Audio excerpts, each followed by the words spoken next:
Bueno, buenas tardes a todos y a todas. Bienvenidos aquí al Salón de Pleno del Ayuntamiento. A todos y a todas. Sí, estamos en un ayuntamiento donde, gracias a Dios, también la pluralidad existe. Mira, lo bueno es que esta tarde vamos a discrepar porque con Daniel lo conozco de hace poco, pero es una persona que le gusta, igual que yo, el poder poner encima de la mesa pues, los razonamientos de cada uno y discrepar. Así que podéis discrepar también eso. Buenas tardes, voy a dejar buenas tardes así para que, pues, si no, no vamos a empezar con lo importante, que es el autor y el libro. Buenas tardes, bienvenidos. Y bueno, para nosotros de verdad es un placer tener aquí a Daniel Múgica. Todos lo conocéis, sabéis la gran trayectoria que tiene. Ha hecho cine, presentación de libros, pero bueno, le voy a dejar la presentación sobre todo a Amparo. Agradecer a Amparo también que cuenta con nosotros, con el Ayuntamiento, para estas presentaciones. Sabemos que la cultura es importante en los pueblos. Ojé es un pueblo modesto, pero intentamos que la cultura, y me acompaña a mi izquierda por eso también el concejal de Cultura, porque para nosotros la cultura es un bien que hay veces que está solo reservado a muy poca gente, ¿no? Porque hay gente que la cultura no les llama. Me sorprende ver el salón así, pero porque el clima que hace, el calor, da ganas de playa, pero agradezco que hayáis venido para compartir con nosotros esta tarde. Y ya digo, no me enrollo más, agradecer, como he dicho, a Amparo, me reitero, a Daniel. Y bueno, estamos encantados y seguro que va a ser una tarde muy fructífera porque en lo poco que conozco a Daniel, seguro que da para hablar del libro y de muchas cosas más. Así que gracias por venir a todos. Yo, antes, si me permiten ustedes, antes de Ángeles, quería decir que estoy muy agradecido de estar aquí. Andalucía es una tierra que me gusta mucho porque ha sido siempre injustamente tratada y por sus buenas gentes y por sus esfuerzos se ha sabido levantar desde lo moral, levantar desde lo cívico. Y, señora, si me permite, voy a responderle por qué a todos y a todas. Yo no diría a todas y a todos, yo incluso diría a todos y todos y todas y todas.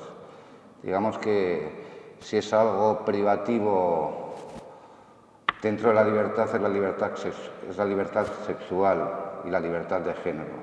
Por eso siempre me ha importado, por una cuestión de mera educación, dirigirse a las personas que tienen una sexualidad que es igual en todos, a ellos y a ellas, o a ellos y ellos, y ellas y ellas. Por eso me parece importante.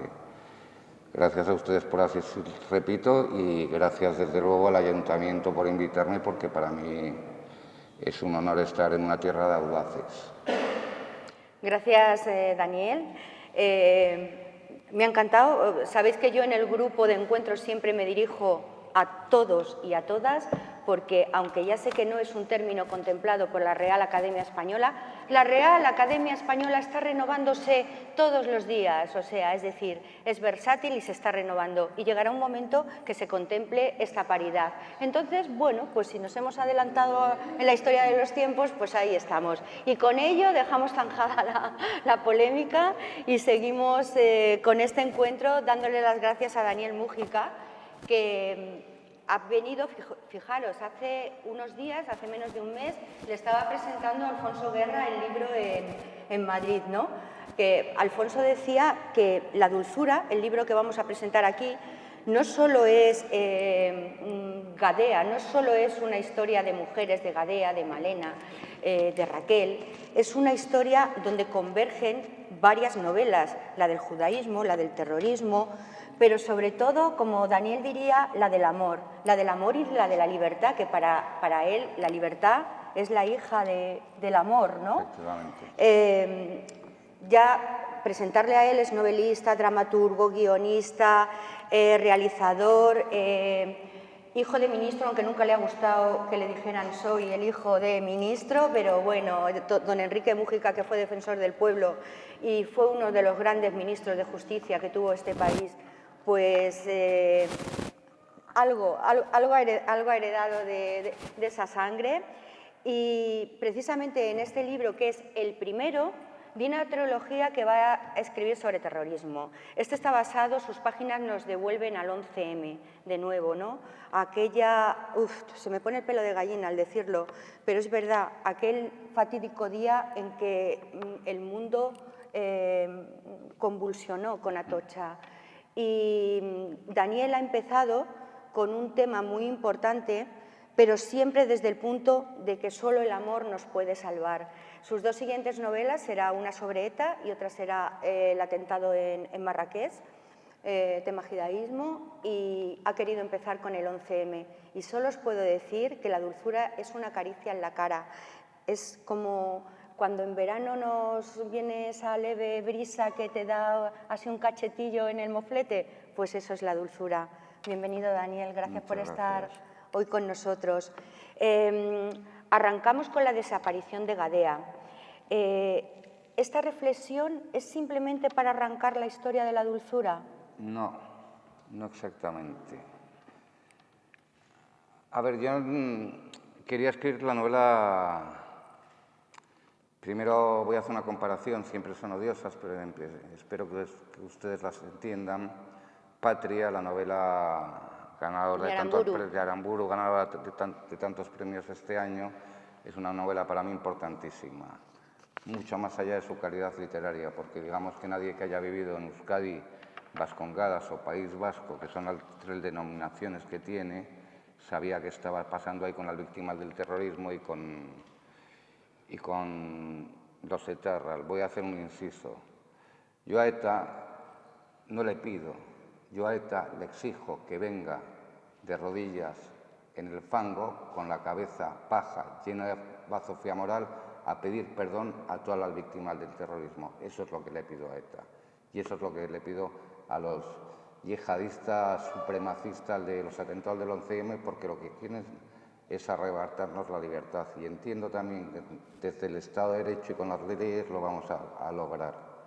He hecho este pequeño inciso que me parecía fundamental, para mí por lo menos, o para la capacidad moral y cívica que tengamos todos los que nos encontramos reunidos aquí.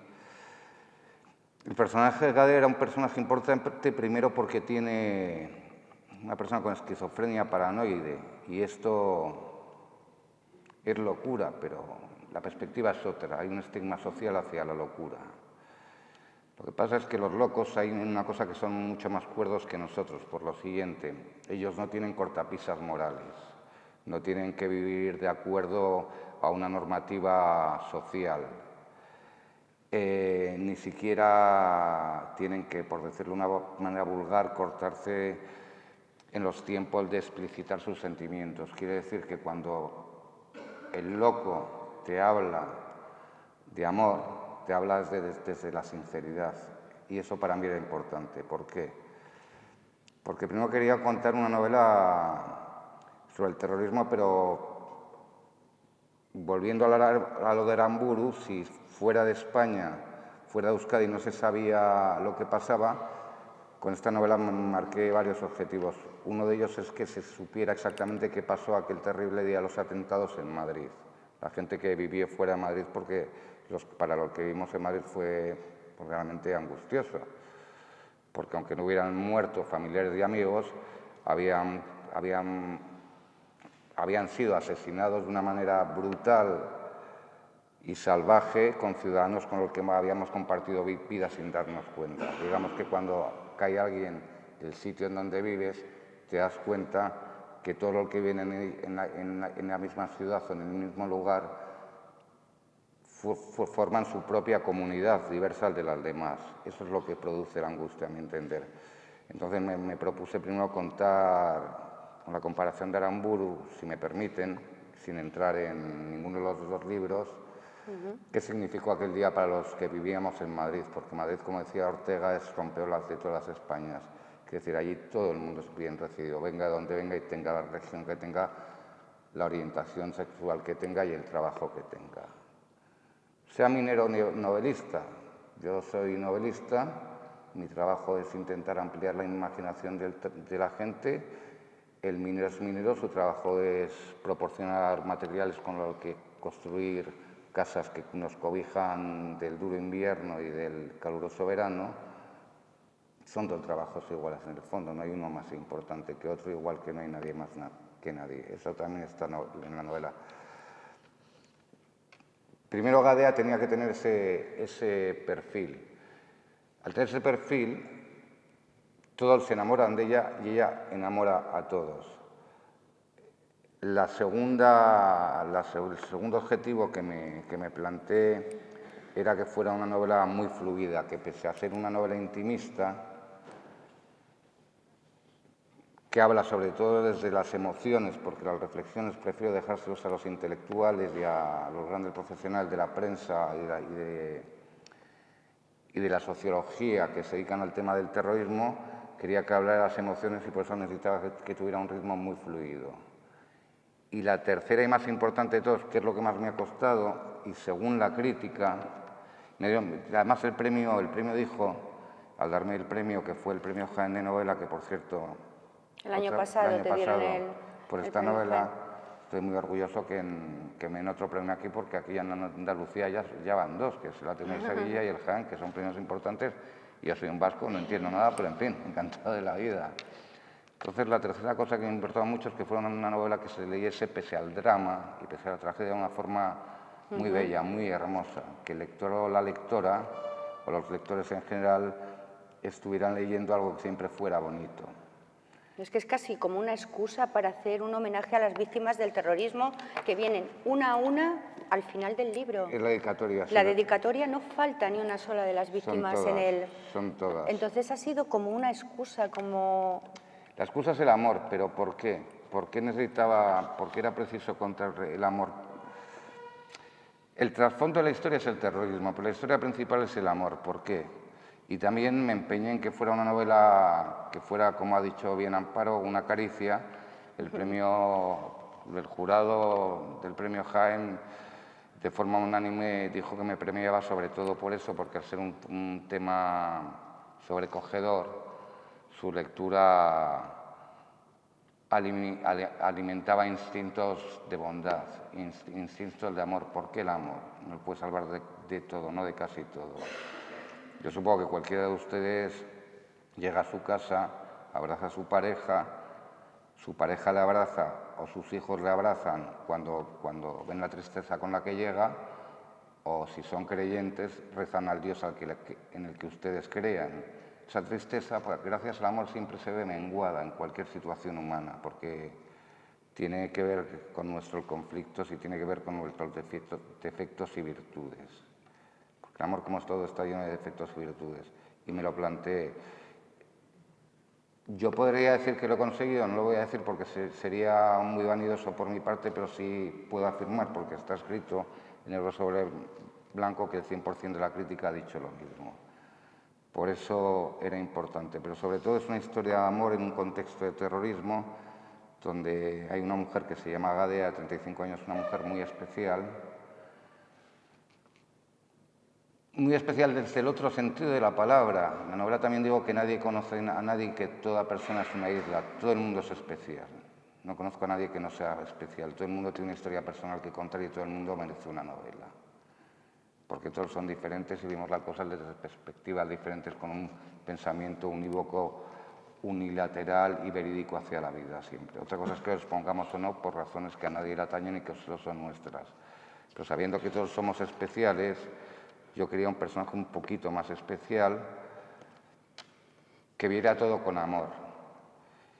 Entonces los personajes que la rodean, que suelen ser, en esta novela es su novio, su mejor amigo, su médico y sobre todo las mujeres de su vida, que son su madre, sus dos hermanas y su sobrina, sino obligadas a reflexionar qué ha pasado con esta chica que tenía esta enfermedad, porque no se sabe, a lo largo de la novela se mantiene la incógnita, que no se sabe si ha subido o no a uno de los trenes de la muerte. Claro, de hecho, Daniel, empiezas... Si no te importa, Amparo. Perdóname que te interrumpa. No. Claro, si alguien no sabe si un familiar ha subido o no a un trenes de la muerte, cuando piensa en el personaje solo desde la emoción, se está reflejando en él. ¿Qué quiere decir? Que tiene que mirarse al espejo y tiene que reconocer sus defectos, porque es muy fácil reconocer las virtudes. Lo que es complicado, y yo lo que creo que nos hace crecer como seres humanos, es asumir e intentar manejar dentro de lo posible, lo cual es bastante complicado y casi nunca se consigue, los defectos. Entonces todos los personajes piensan en ella, pero siempre a través del amor. Por eso al final solo es una historia de amor. Es que haciendo hincapié en eso que estabas hablando del tema del amor, el libro empieza con la canción de Jacques Brel, Ne me quitte pas, o sea, pero es que cuando llegamos y nos adentramos en la novela, cuando el personaje Judith está describiendo en el capítulo el día después a Gadea, cuando la conoce, nada más conocerla ya le está diciendo: yo te ofreceré un planeta donde tú serás la reina. Son las palabras de Jacques Brel que tú estás interpretando, ¿no? Exacto, exacto. ¿Pero por qué? En la novela siempre suele haber, como es lógico y normal, por otra parte, siempre la cita, a mí me gusta poner citas como a casi todos los novelistas. Ustedes se abren una novela, verán que siempre hay una cita. Lo normal es poner una cita de un novelista, de un autor de teatro, incluso de un guionista, y a veces de un buen dialoguista de cómic, que es algo que se ha hecho en algún premio importante en Estados Unidos con un autor dominicano, creo. Pero yo pensé, es una historia de amor. Una historia de amor una historia de amor es como una pieza musical, tiene sus altos, tiene sus bajos, pero siempre suena, porque lo que va sonando el corazón. Dije, ¿por qué no una canción? Es una canción de amor. Y para describir a Gadea, de unas de las 3 estrofas de la canción de Jacques Brel, Ne me quitte pas, elegí en una frase muy cortita, en una frase, un diálogo muy pequeño, digamos que reinterpreté ese pequeño texto de Jacques Brel y ningún otro.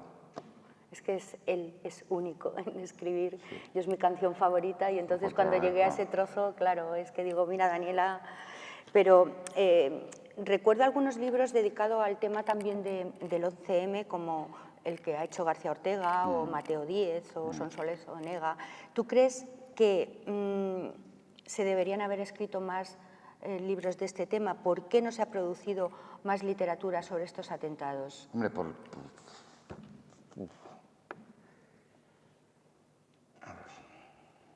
pregunta complicada. Bueno. Yo creo que por lo mismo que no se han producido...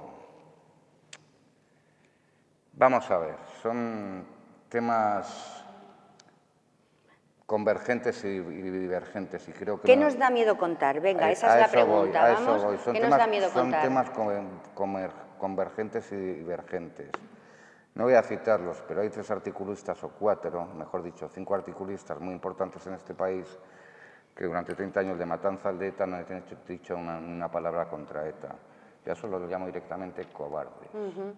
Cobardes y cobardes.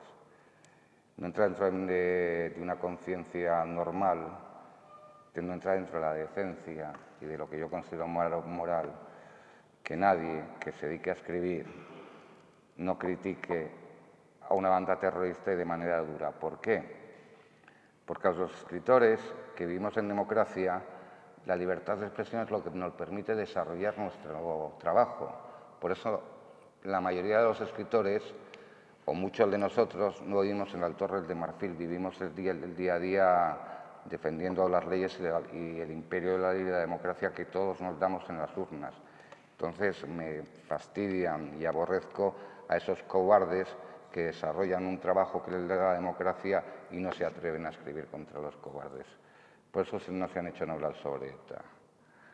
¿Por qué no se han hecho tan pocas novelas sobre el yihadismo? Y yo, por supuesto, no voy a comparar ninguna. Se han hecho hasta el momento solo 5 novelas sobre el yihadismo y yo no me voy a comparar con otros autores porque otros autores no se van a comparar conmigo. Aquí hay una cuestión, como en todo, de educación y de cortesía profesional. Creo que la educación debe primar sobre todas las cosas, incluso la educación desde la discrepancia. No se han hecho porque no había pasado, sobre todo desde el 11M, digamos que las primeras novelas que se hicieron salieron 2 y a los 5 años salieron las otras 2 y esto ha tardado 14 años. salieron en caliente y me parece bien, me gustan las novelas en caliente. Lo que pasa es que a la gente, y a mí especialmente por razones obvias,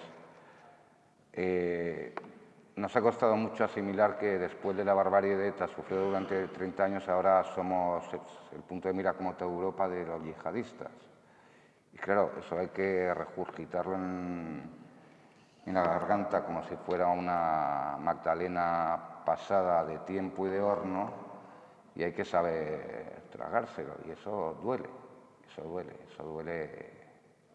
Pero fíjate que Eso duele, sí, eso duele en los sentimientos. Entonces no se ha hecho por eso, porque no había pasado el tiempo suficiente para racionalizar el asunto.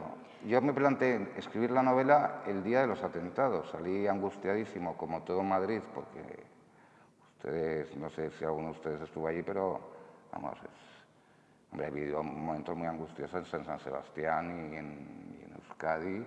Pero vamos, lo de Madrid fue la gente por la calle, parecían zombies, nadie sabía qué pensar, nadie sabía qué hacer y la emoción estaba tan a flor de piel que se palpaba en el aire. Y he tardado 14 años en... Quería hacerla entonces y he estado 14 años dándome vueltas, 13 años, hasta que me he decidido a escribirla, porque primero tenía que racionalizar lo que había pasado, luego tenía que saber lo que había pasado y luego tenía que encontrar la manera, que repito, es una novela escrita siempre desde la emoción y muy pocas veces desde la reflexión. Por eso no se han escrito más novelas, aún más. Pero creo que se van a escribir porque Aramburu, con Patria... Ha abierto un subgénero también. No es un subgénero. Yo creo que es un género porque tiene las... Si me permites, Amparo, yo creo que tiene Los ingredientes. la técnica. Vuelvo a la mina. Entibar una galería y picar no es fácil. Supongo que el minero tendrá una serie de técnicas aprendida con el oficio de años para que no se le caiga encima ninguna roca. El escritor es igual. Hay un A, B y C que luego los grandes escritores logran no romper, logran superar añadiendo sus propios recursos. Pero Entonces, con el 11S no ocurrió lo mismo. No ocurrió eso. La literatura sajona fue como mucho más fría en eso, saldó mucho más pronto sus cuentas con el dolor, es decir, autores como Wainen o Franzen o con Libertad Toca, claro. Enseguida, ¿por qué? Por cómo somos, sobre todo, porque la literatura, por cómo somos, sobre todo. Hay una cosa en técnica literaria que lo han dicho los grandes autores, y a mí estoy de acuerdo con ellos, que los americanos, la literatura anglosajona sobre todo escribe sobre el espacio. Nosotros, la literatura europea escribe sobre el tiempo. Es algo normal, porque entre otras cosas España es la nación más vieja de Europa, no es Francia, no nos equivoquemos. Hubo una Francia que fue un imperio en un país con el emperador Alejandro, y aquello se redujo al final a una ciudad. La primera nación-estado de Europa es España, como nación-estado. Hay otro tipo de naciones que ha habido antes, pero no han sido naciones-estado. Lo que comprendemos como nación-estado, igual que lo que podríamos comprender antes como ciudades-estado. Entonces, como los americanos trabajan sobre el espacio, para ellos es muy fácil porque está incorporado a su forma de ser. Digo, los novelistas, construir en el momento en el que ocurre. Nosotros, como trabajamos desde el tiempo, necesitamos más perspectiva. Y yo creo que son dos formas de literatura igual de válidas. A mí yo no sé a qué ministro, no sé ni siquiera si era el Partido Socialista Obrero Español, mi partido, por cierto, se le ocurrió decir que el inglés no era una lengua vehicular, y entonces yo comprendí que aquel ministro o ministra, no voy a decir quién es, no había leído a Shakespeare, por ejemplo, ni había leído a Faulkner, ni había visto las películas de John Ford. ¡Qué barbaridad! Todas las lenguas más ricas del mundo. Una por composición verbal, que es la americana, y otra por vocabulario y también por la forma de expresión escrita, que es la española. Ellos tienen una forma de trabajar, nosotros otra. Creo que se debe simplemente a una cuestión de técnica literaria, a nada más. Yo me gustaría saber si para adentrarnos en estas páginas te has entrevistado con supervivientes de aquellos trenes de la muerte o no has querido contaminar tu ficción, ¿no? con esa realidad tan sumamente cruda. Si me permites, Amparo, no ha sido una cosa ni era otra. ¿Por qué? Las víctimas de cualquier terrorismo,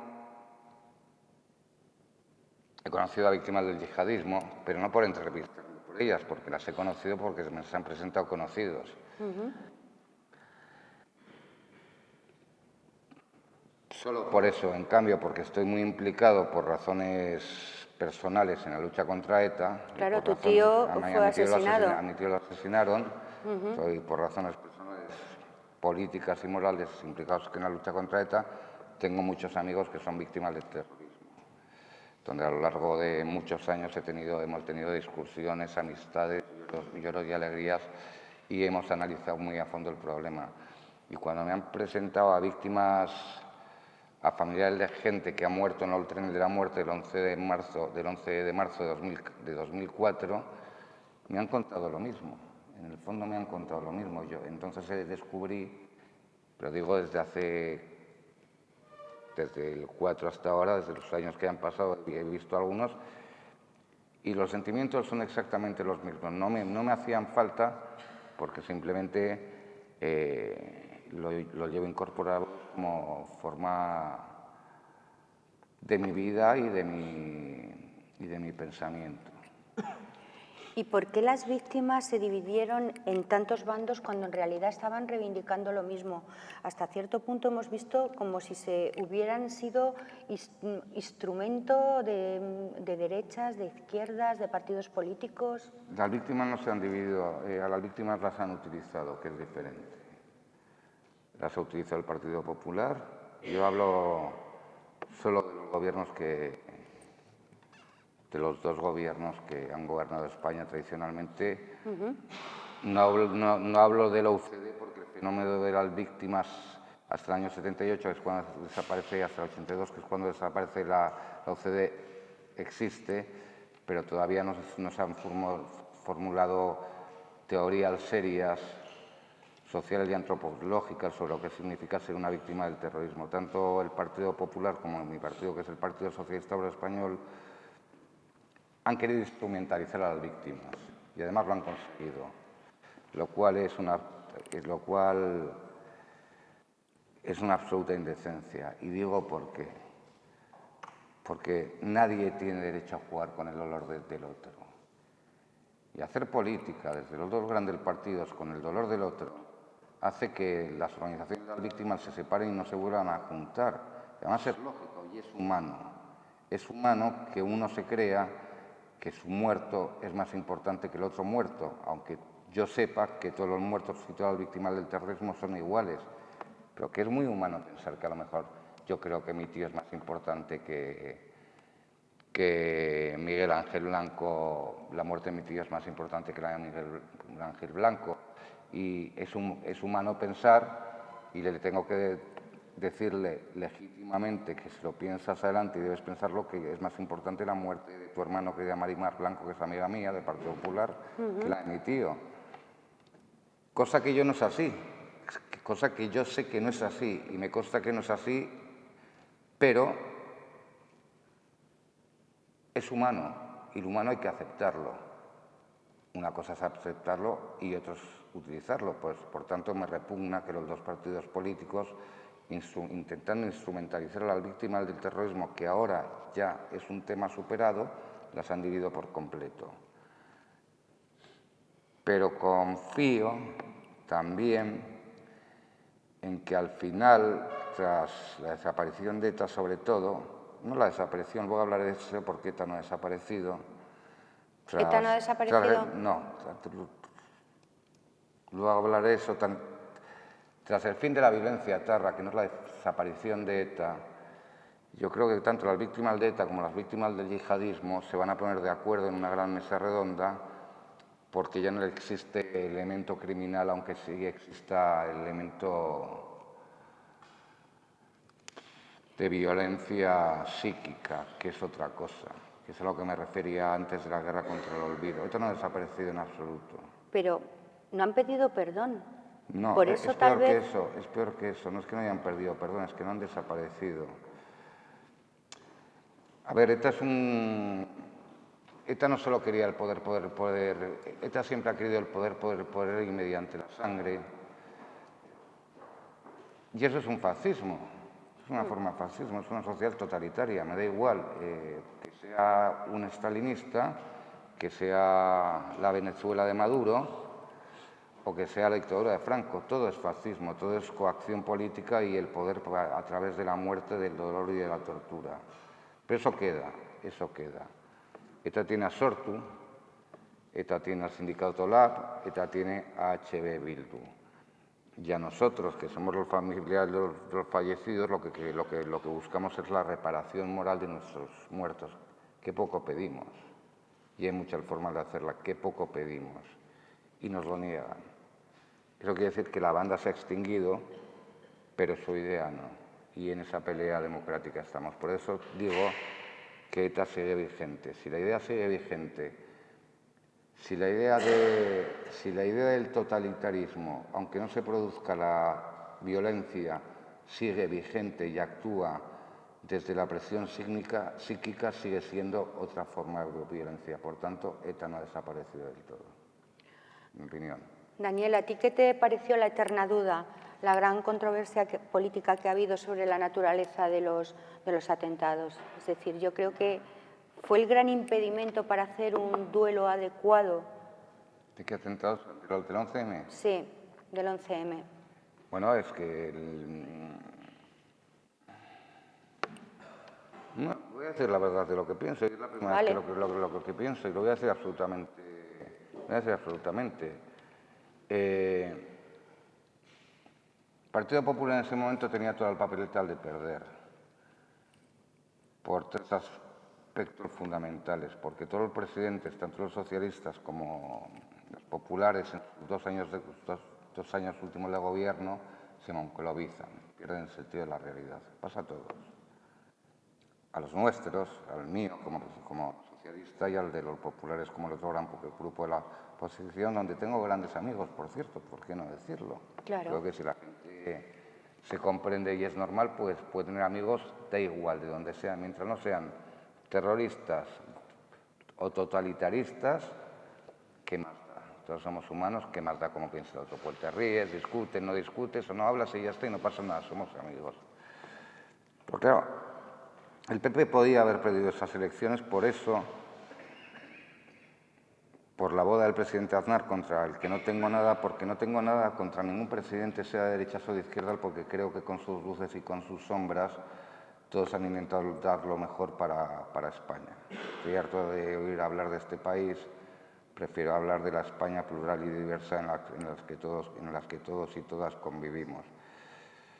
No tengo nada que reprochar. Hombre, sí tengo cosas que reprochar a los presidentes, más a los derechas, por supuesto, pero es una cuestión ideológica que no tiene nada que ver con ustedes, que a los míos que son los de izquierdas, pero yo los reprocho a todos. Esas elecciones las podía perder el PP, pero sí es verdad que los atentados movilizaron por lo menos un 20% del voto y le acercaron a mi partido a la victoria. Yo creo que eso hay que reconocerlo. Eso es una obviedad. Pero eso no quiere decir que nosotros también podríamos haber ganado el atentado. Yo creo que también podríamos haber ganado las elecciones como Partido Socialista sin el atentado, pero que el atentado ayudó a que ganásemos, no me cabe la menor duda. Y no es contradictorio, porque son hipótesis sobre cosas que han sucedido, que se han analizado y que nadie sabe. No hagamos... Digamos que hay pocas cuestiones en que uno se las tiene que coger con papel de fumar y son exactamente aquellas donde no hay elementos de juicio para llegar a un argumento sólido. Y en esta cuestión que me has planteado, Amparo, si me permites que te tutees, no creo que nadie tenga los elementos de juicio necesarios para llegar a una conclusión absolutamente lógica y viable. Por eso digo que no hay tanta contradicción en mis palabras.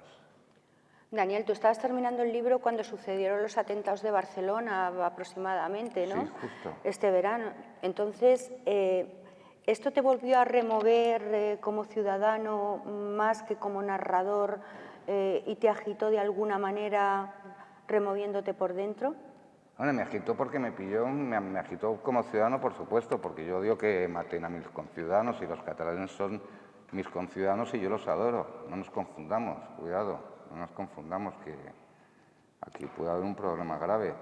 Ahora las encuestas dicen que los ciudadanos, los votantes, no quieren independentismo. Antes decían que la mayoría sí, pero no confundamos a los ciudadanos catalanes ni a los que votan independentismo y en su momento hace 20 años o hace 10 años a los votantes nacionalistas de Euskal Herria, de Vascongadas o del País Vasco que votaban a los políticos con los políticos. Porque, claro, el ciudadano catalán que ve que se hace un referéndum donde vemos una urna tirada en el suelo, hay gente tirando papeles sin ninguna clase de condición democrática, el propio votante independentista piensa que esto es una vergüenza. Y no lo digo yo, es que lo dicen los ciudadanos catalanes. No confundamos a los ciudadanos, a los votantes con los políticos que ejercen mal su trabajo, seguramente porque no tienen sentido del Estado y menos de servicio público, que es lo mismo que hay que dedicar, como bien sabe el alcalde y el grupo concejal de este maravilloso pueblo, para la política. Y ahí me sentí muy golpeado, me sentí porque estaban matando a conciudadanos españoles de la España plural, catalanes. Cataluña es una región que me gusta mucho, por una serie de razones personales que no viene al caso. Estuve un año viviendo allí, pasé muy bien, conocí a una gente excelente y me dolió porque especialmente porque yo estaba en ese momento acabando La Dulzura, mi historia de amor, La Dulzura, mi historia de amor en un entorno terrorista. Y claro, lo que yo estaba contando, que era una historia de amor en un entorno terrorista de hace 14 años, vuelve de nuevo a la página, justo en el momento que me quedaban 20 páginas para acabar la novela. Y yo ya desquiciado diciendo, ¿qué es esto? Porque me quedaban 20 páginas, me quedaba muy poco tiempo de trabajo para lo que es una novela. Entonces aparqué la novela 20 días.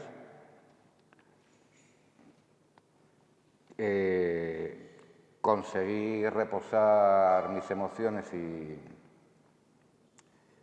mi intelecto respecto a lo que yo creía que debía ser esta novela a la hora de construirla, porque las novelas más que escribirlas se construyen, esta novela que se construye siempre desde el principio hasta que la acabo desde el amor, y luego pude volver a la novela, pero me costó muchísimo, porque perdón la expresión, estoy hablando de un atentado yihadista y ahora otro, pero ¿qué pasa? Y esto es un combate que está ahí y va a durar años. Y lo vamos a sufrir en toda Europa y en todo el Occidente, es lo que toca ahora. Y además, terrorismo ha habido siempre, lo que pasa es que vivimos en un mundo globalizado. Ha habido terrorismo no hay ninguna época de la historia donde no haya habido terrorismo. Por ejemplo, un dato curioso,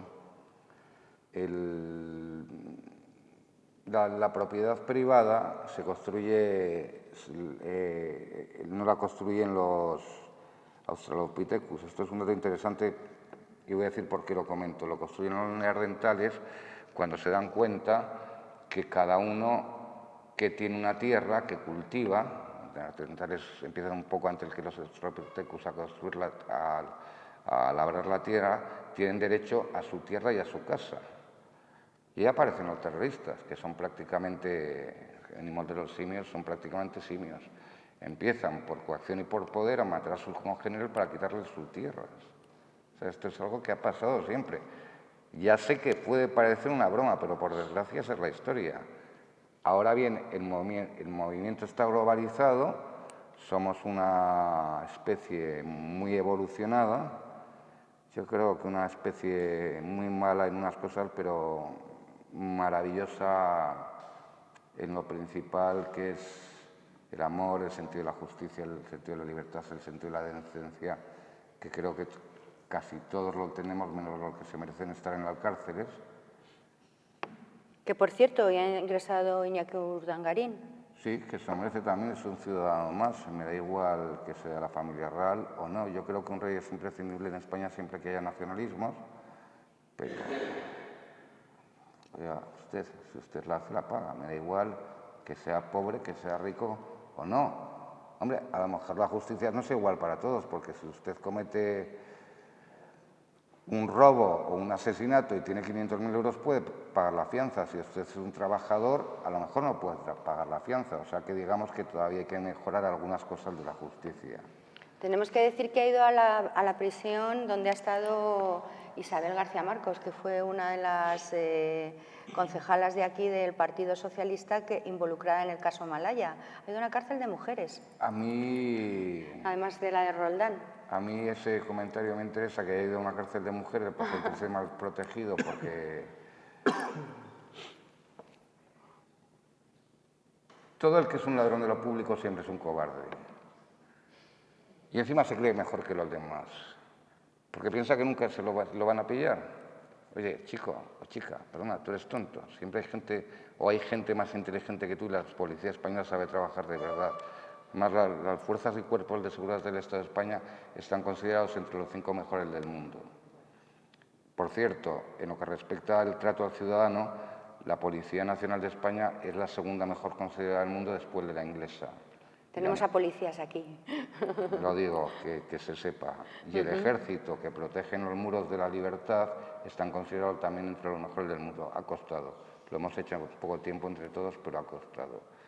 Dicho esto, pues Dalgarín, Pepito Pérez, qué maldad. Si es un ladrón, pues su sitio es la cárcel. Y no hay más que hablar. ¿Crees que pone en peligro a la monarquía? ¿Qué? ¿Crees que pone en peligro a la monarquía lo que ha ocurrido? No, en absoluto. En absoluto. ¿Por qué? Porque se ha cumplido la ley. Si la ley, la Casa Real no la cumple, la Casa Real tiene que desaparecer. Es obligatorio que desaparezca, porque deja de ser institución del Estado. Igual que el Gobierno de Cataluña, cuando incumple la ley de leyes que nos dimos todos en el año 78 votando la Constitución, que por cierto en Cataluña y en Euskadi fue votada por el 85% de la gente. Si eres institución, incumples la ley, dejas de ser institución y desapareces. Y luego la monarquía no puede desaparecer por lo que repito. Porque los símbolos no importan en las naciones con historias pequeñas. Cuando me refiero a historias pequeñas, me refiero a historias sin gestas, ni en el espacio ni en el tiempo, pero en una nación como es tan antigua como España, con 5 siglos de historia común y de historia plural, porque no nos olvidemos que nosotros empezamos a nacer como nación en 1111 en una cosa que se llama el Protocolo de Caspe, donde se reúnen todas las familias que reinan en los diferentes reinos, que son una sola familia, que se llaman los Trastámara. Y dicen, los Trastámara, vamos a gobernar España. Luego llegan Isabel y Fernando, que vienen de los Trastámara, y gobiernan. Nación como la nuestra, los símbolos son importantes. Podríamos coincidir en que no nos hace falta rey. Yo como socialista soy republicano, pero claro, para mí es una convicción, no un valor. Un valor es algo inmutable, un valor es que creo en la libertad y que la voy a defender. Una convicción es algo que es modulable según la coyuntura. ¿Por qué me hace falta un rey? Porque es un símbolo de unidad y la unidad hay que preservarla para que los nacionalistas no rompan la patria llamada España y la nación llamada España, que yo solo creo que haya una. Todo esto o algo de esto también está en la dulzura, que es de lo que venía a hablar en principio. Yo quiero hablar de mi libro. Yo quiero hablar de tu libro. Como diría mi buen amigo Paco Umbral, que era un tipo magnífico. Y hablando de Paco, de serio y de acritud no tenía absolutamente nada. Un tipo maravilloso. Pues hablando de tu libro, la referencia que haces a Pedro Casariego, hay una frase súper bonita que le dice en ese momento antes de que se suicide, y lo coge en la novela, a su mujer. Alba es la hija de Perla, y le dice el amor, haciendo hincapié en el tema del amor, ¿no? No amo a la basura porque te amo a ti. Un verso precioso. Y es un verso que si lo analizas es que se te queda clavado en cuanto lo lees, ¿no? ¿Es un tema colateral en tu novela o es una deuda que tenías con este amigo tuyo de toda la vida? Con Ray Loriga y con No, y con Pedro, que era también... Ray es amigo, pero no era tan amigo Como Pedro. Como Pedro Casariego, era un gran amigo, era poeta, era pintor. Cordobés. Cordobés. No, de padres cordobeses, trasladaron muy jóvenes a Madrid porque su padre es uno de los mejores arquitectos de la generación del 50, que es Casariego, que es Martín Casariego. Sí. Su padre, arquitecto. Todos los Casariegos son una gente estupenda, todos son escritores además, es algo increíble. Está Pedro, que era el poeta, y están Nicolás y Martín, que es mi amigo Martín, por cierto. Mucho del 80% de los personajes de la novela son reales. Martín, sí. Está García Lís, está esa casa... Pues hay mucha gente real, buenos de la amigos época míos. de ukelele y de... La época de la movida en la que yo estuve en el magnífica grupo... época. Buena época en la que yo estuve en un grupo bastante rompedor que se llama El Canto de la Tripulación y bastante canalla en el mejor sentido de la palabra. Sí. Además, pero no envuelvo la basura porque te amo a ti. Me encanta. A mí me gusta mucho. Pero Casariego era un humanista, era un gran lector, era un muy buen pintor, pero era un magnífico poeta. Y estaba absolutamente loco. Se tiró a las vías de un tren, se suicidó. Y no amo a la basura, pero porque te amo a ti, dice exactamente, no amo a nada, que me parece todo una porquería y tú eres lo único que me salvas, que es lo que dice, que es lo que hace el personaje de la novela. Por eso metí ese Pedro de Martín, de Pedro Casariego, mi amigo Pedro, porque eso es lo que hace... Le dice a Estela... le dice a Estela, a su mujer, porque es lo que hace Gadea, el personaje de mi novela. Cuando todos le dicen, la vida es una porquería, ella les dice, no os preocupéis que a través de mi amor os voy a salvar. Entonces, pese a todo, lo salva en la novela. Claro, y Estela le está explicando a su hija bueno, a Alba, cuando está también reflexionando por qué su padre, es decir, su mundo de colores era tan fantástico y tan bonito que no lo podía enfrentar a un mundo gris que era el de la realidad, ¿no? En definitiva. Entonces, lo que hace Daniel es magnífico porque con esta realidad de Pedro, Estela está buscando a su hermana, es decir, la está buscando en los trenes y dice, no podría soportar que otra vez me encontrase, que otro tren me ha separado de un ser querido, ¿no? Es que has juntado ahí dos conceptos maravillosos. Esa es otra de las novelas que está dentro de la novela. Pero es que, repito, no... Tenía que... A ver cómo explico, es que esto es un poco complicado. Hasta el tema del suicidio... Es normal que un novelista que sea víctima del terrorismo... Es humano tener resentimiento. Es humano, pasados los años, tener un odio irracional. Y es humano y llamarlos hijos de perra claramente. Pero siendo es humano, eso te quita capacidad de reflexión, y la capacidad de reflexión siempre te resta capacidad de lucha y de combate.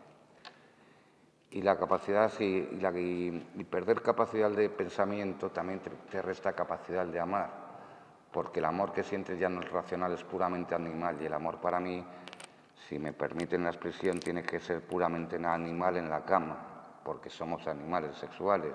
Pero luego en las relaciones normales, en el amor, tiene que haber complicidad y tiene que haber confianza. Creo que son dos pilares importantes del amor.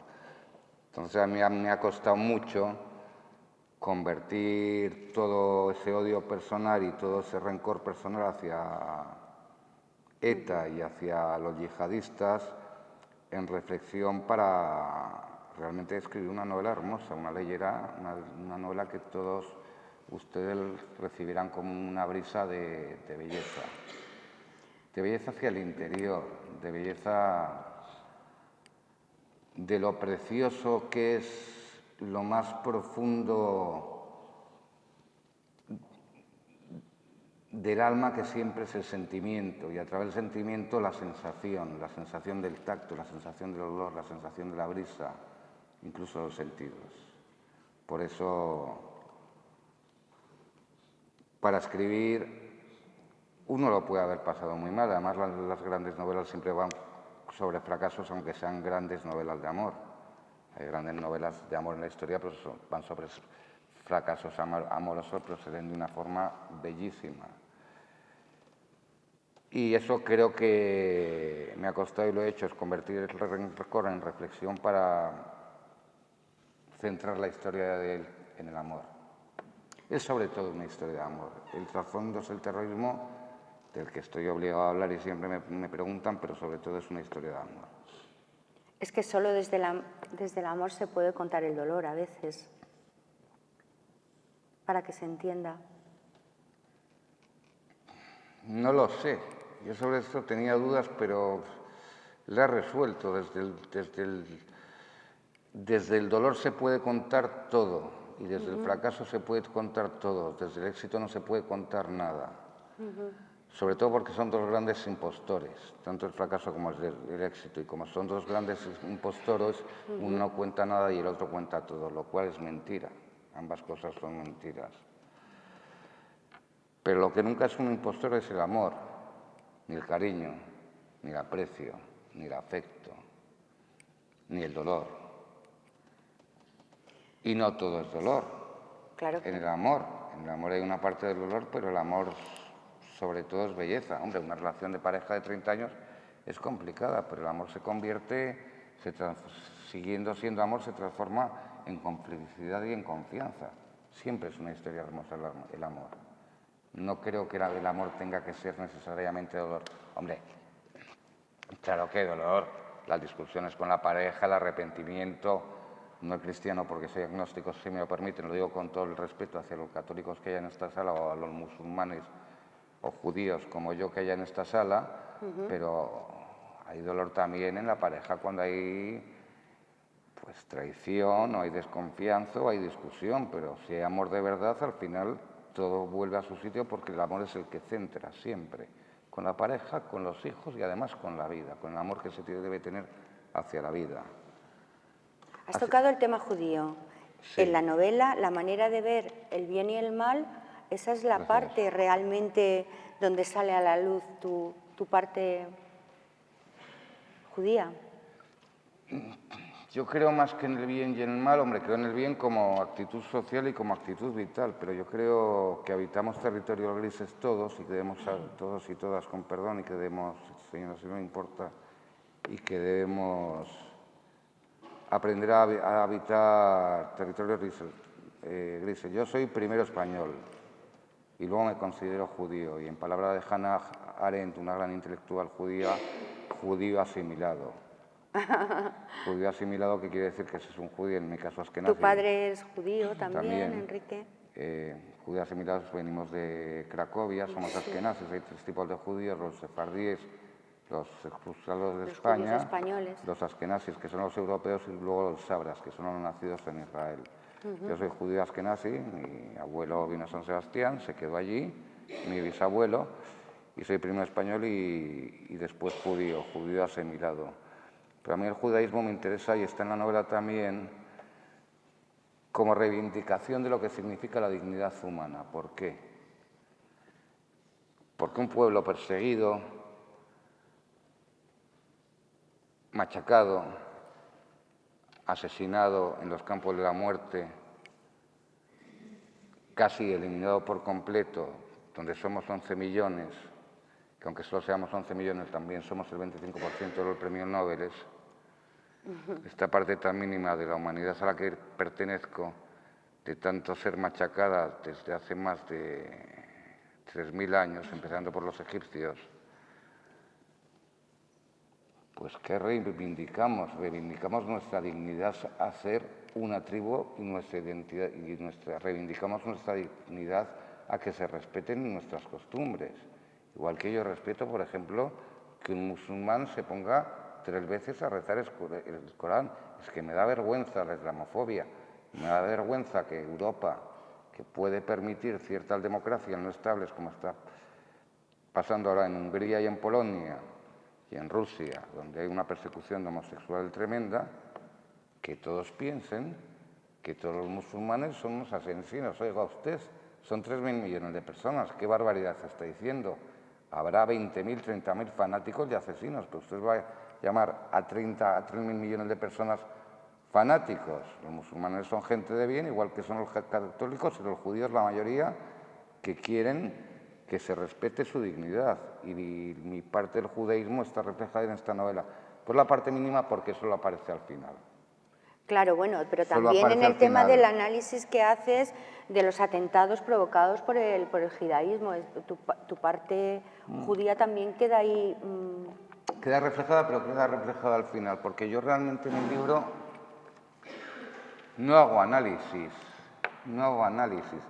En la parte final del libro Sí. hago un pequeño análisis de un párrafo muy corto Hablas de la fiesta. de 15 de 18 líneas, que es como yo defino a las víctimas del terrorismo. Pero yo no hago análisis en el libro sobre el terrorismo. Al final hago un análisis sobre el nazismo en una parte muy pequeña del libro, pero el libro sobre todo no es análisis, el libro son las emociones de alguien que aman y alguien que han sido amados y que qué pasa con ese amor. Yo no hago análisis, realmente expreso emociones. ¿Qué es lo que Análisis hago aquí, porque tengo que defender mi trabajo, claro, si no, Si no, ¿para qué leñes voy a estar aquí? Análisis hago aquí, pero el libro no contiene análisis, el libro contiene emociones todo el rato. ¿qué es lo que más admiras de tu padre? Yo la palabra admiración no me gusta nada, aunque sea mi padre, y yo no voy a hablar de mi padre, yo voy a hablar de mi padre y mi madre, respeto sobre todo... De la gran novelista también. Mi madre es novelista, respeto dos cosas de mi padre y de mi madre muchísimo. No te voy a decir lo que respeto ellos porque no es necesario. Te he preguntado lo que admiras, porque a mí el componente de la admiración es muy importante. Sí, pero yo no creo en el componente de admiración porque porque no me gusta cómo suena la palabra y que igual que no me gusta la palabra lealtad. ¿Lealtad? Me explico. Yo en vez de lealtad prefiero confianza y en vez de admiración respeto a mi padre. Yo lo único que te puedo decir sobre esa pregunta, no voy a entrar en otras cuestiones, es que a mis padres los amo y los respeto profundamente, ambos. Tu padre fue un gran ministro de Justicia, como antes he dicho, y fue una de las personas que el espíritu de Suresnes lo ha llevado a todos los espacios de esta sociedad dentro del Partido Socialista. ¿Qué queda ahora de ese espíritu de Suresnes? Todo. En las siglas de este PSOE que ha surgido ahora. El 90%. ¿Tú lo crees de verdad que sí, queda el 90%? Sí, clarísimamente, el 90%. Y luego volvemos al libro, si no te parece, me Amparo. El 90%, porque, a ver, el espíritu de Suresnes antes del espíritu de Suresnes del 74 en el 72, Sí. en otra ciudad del sur de Francia, que no me acuerdo ahora, que no caigo, Felipe González se enfrenta en un diálogo discrepante y abierto contra el secretario general en exilio, que era Llopis, y le gana el pulso en un debate muy duro. Y después de eso, fue en el año 72, no me acuerdo ahora en qué congreso fue, se llegan en el 74 a Suresnes. En Suresnes lo que se dice es, primero, que los socialistas del interior, que eran realmente 6 los que refundaron el partido, digo las 6 grandes cabezas que refundaron el partido, entre otros muchos, había 6 grandes cabezas. Una era la de mi padre, porque le tocaba estar allí, no sé por qué le tocaba, y 6 el espíritu, porque el espíritu no era solo refundar el partido, el espíritu era creer que después de la dictadura, y ese es el espíritu de Suresnes, nosotros, como socialistas, teníamos que hacer de España una sociedad justa, y nosotros creímos, desde Suresnes, y seguimos pensando que la justicia social es nuestro patrimonio. ¿Y eso es lo que está haciendo Pedro Sánchez ahora? Eso es lo que está haciendo Pedro Sánchez por varias cosas, pero no quiero hablar más de política, por favor, que no has venido a Yo he hablar venido de aquí a hablar de mi libro, yo he venido aquí a hablar de mi Claro. libro, pero... Y de política algo sé, pero yo vivo de hacer novelas, no tengo ningún cargo público. No soy político, vamos, en principio. Es que, bueno, claro, pero también eso, yo sé que siempre... ¿Tú crees? A ver, no, ¿tú qué dices? ¿Qué dice el alcalde de Eugén?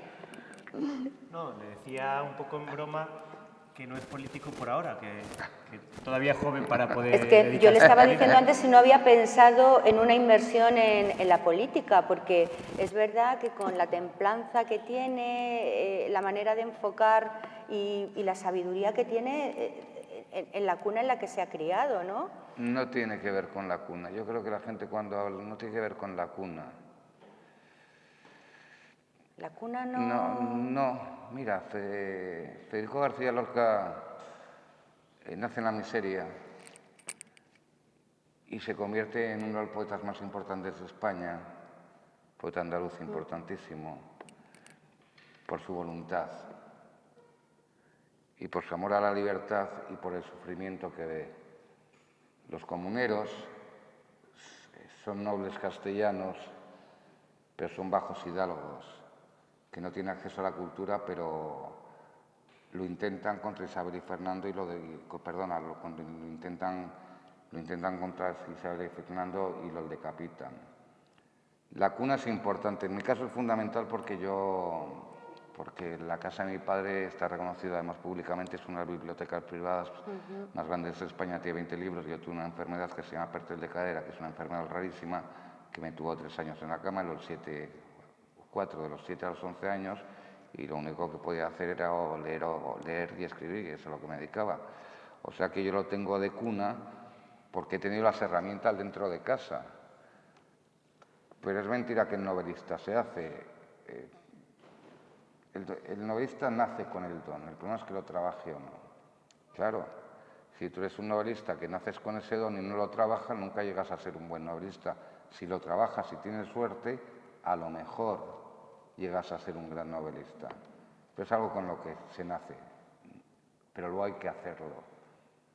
Pero el aderezo también pero, importa. No, a eso voy. Igual que el carpintero, si es bueno, nace con el don de la carpintería, o el policía, o el militar, o el juez, o me da igual, o el político, este magnífico grupo que se ve que de verdad se dedica al servicio al pueblo y al servicio a sus conciudadanos y conciudadanas, nace con esa vocación, la tiene que desarrollar. Y lo de la cuna, en mi caso sí, porque he tenido el privilegio de nacer en una familia donde se han esforzado. Bueno, yo cuando era pequeño siempre recuerdo que mi madre me llevaba a los museos, al teatro y tal, Claro, lo cual para mí era un rollo absoluto. Luego viví mi época de los 20 años con temas de drogadicción, de beber mal, de beber, y lo cuento tranquilamente porque lo tengo escrito en un libro que se llama La ciudad del de abajo, Sí. que en su tiempo se vendió muy bien, también fue un éxito, la verdad, se vendió muy bien, contaba todo eso. No me duelen prendas en decir que he sido Es lo que te ha hecho en los politoxicómano. últimos 14 años estar un poco más retirado del mundo de la literatura, No, de escribir. no. A lo que iba. Yo he tenido esa fortuna de nacer en una familia no con posibilidades económicas, cuidado, con ciertas posibilidades económicas y en una clase media, pero con muchas posibilidades culturales porque mis padres siempre han sido una gente muy culta, Claro. una gente muy culta y me han educado en esto. La casualidad es que yo he tenido, creo que, la suerte de nacer con el talento del novelista. Claro, las dos cosas juntas, pues, ¿qué iba a hacer? ¿Alguno de tus hijos lo ha heredado? Tienes 3 hijos, ¿no? Tengo 3, sí. Que les dedicas también la novela. Sí, a los 3 hijos. No, pero sí han heredado la curiosidad intelectual porque han nacido en una familia que no solo se dedica a la política, que también se dedica a la cultura. O sea, esas dos vertientes sí las han heredado mis hijos y además tienen 26 años porque son mis gemelos propios de primera mujer y luego una hija adoptiva que tengo de otra compañera que tuve. Y la verdad es que yo estoy impresionado con la capacidad de estos chavales que tienen 26 años de imaginación, de empuje y de fuerza. Y además ha sido precisamente la crisis lo que ha hecho mejor a nuestra juventud. Porque han dicho, ahí va, la casa se hunde, no hay dinero. Los abuelos mantienen a todos, que por cierto, España le debe un homenaje a los abuelos, que son los que han mantenido las economías familiares, con pensiones misérrimas, han repartido el dinero entre las familias, no nos olvidemos de eso, que es importante. Y como de todo lo malo hay que sacar algo bueno, lo único que creo que es bueno es que de repente tenemos una juventud que es de la más preparada del mundo frente a la vida, precisamente por la crisis. Y mis hijos están en eso como todos en esa generación. Ahora que has tocado la palabra cultura, que ahora ya hablamos de tu libro, pero es que era el ministro de Cultura más breve de la historia de España. ¿Qué te ha parecido el affair Maxim? No voy a entrar en cuestiones políticas más, si no te importa, Amparo. Pero es cultura, no es política, ¿no? Era el responsable... Sí, Amparo, si me permites, en estas vidas soy muy viejas, pretendes que me estás tendiendo una trampa con el libro, pretendes que te haga una respuesta política y no te la voy a hacer con todo mi cariño y con todo mi amor. No, pero claro, ha sido como un suceso de lo último que ha ocurrido dentro del PSOE. No comento cosas que no me conciernen, entre todas las cosas, porque ni soy un cargo público ni estoy en la dirección de mi partido, por tanto, ni sé ni entiendo. Vale, eso quedará para la próxima entrevista, ¿no?